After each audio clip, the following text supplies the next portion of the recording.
Ngero 3:5 mwesigenga Mukama n'omutima gwo gwonna, so teweesigamanga ku kutegeera kwo.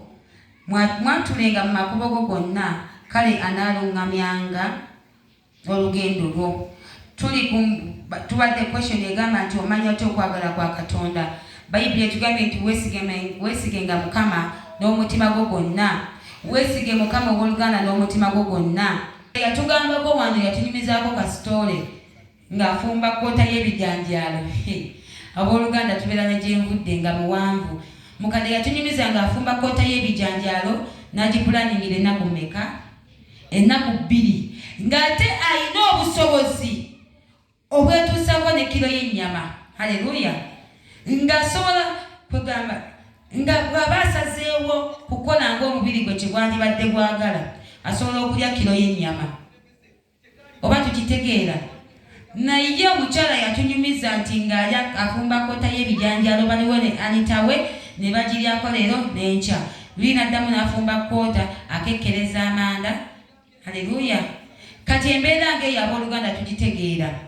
Naye Bayibuli etugambye nti weesigenga Mukama n'omutima gwo gwonna. Omukyala wa Katonda teyava ku Katonda. Teyagamba nti nedda kangende wali asobola okungulira kilo y'ennyama. Teyagamba nti nedda wali asobola okugulira omwana ekikopo ky'amata. Nti nedda wano asobola okufuna ekikola y'ettooke. Haleluya! Yasiga Mukama, era Mukama n'alungamya amakubo ge, n'amulaga ekituufu ky'ateekeddwa okukola, era n'akitambuliramu, n'alabiramu omukisa. Haleluya! Kati naffe mikwano bwe tuneesigamanga ku Mukama tujja kumanya kiki ky'ayagala. Tojja kuva mu kkubo lye, ojja kukola okwagala kwe nga bwe kuli. Kati abooluganda katusomeko mu Befeso 5:15-2. Wootategedde osobola okubuuza kubanga tuli mu kuyiga. Osobola okugamba nti mama Gula ositegeddeewo, kirungi neddali tuli naye mu kibiina abeera ajja tuyambako with the help of the Holy Spirit. Abefeso 5:15. Bayibuli etugambye nti kale mutunule nnyo bwe mutambulanga, si nga batalina magezi, naye ng'abalina amagezi, nga mweguliranga ebbanga, kubanga ennaku zino mbi. Kale temubeeranga basirusiru, naye mutegeerenga Mukama waffe ky'ayagala bwe kiri. So temutamiiranga mwenge, kubanga mu gwo mulimu okwegayaggula, naye mujjulenga omwoyo. Haleluya! Abooluganda tujjulenga omwoyo. Kola ebikolwa ebyo ebitava mu kubeerawo kwa Katonda, ng'okola ebikolwa ebirungi.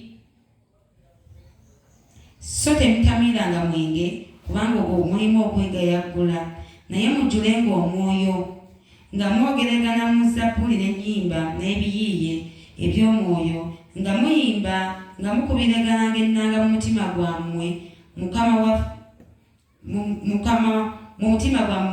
waffe, nga mwebazanga ennaku zonna olwa byonna Katonda Kitaffe mu linnya lya Mukama waffe Yesu Kristo. Mukama yeebazibwe nnyo.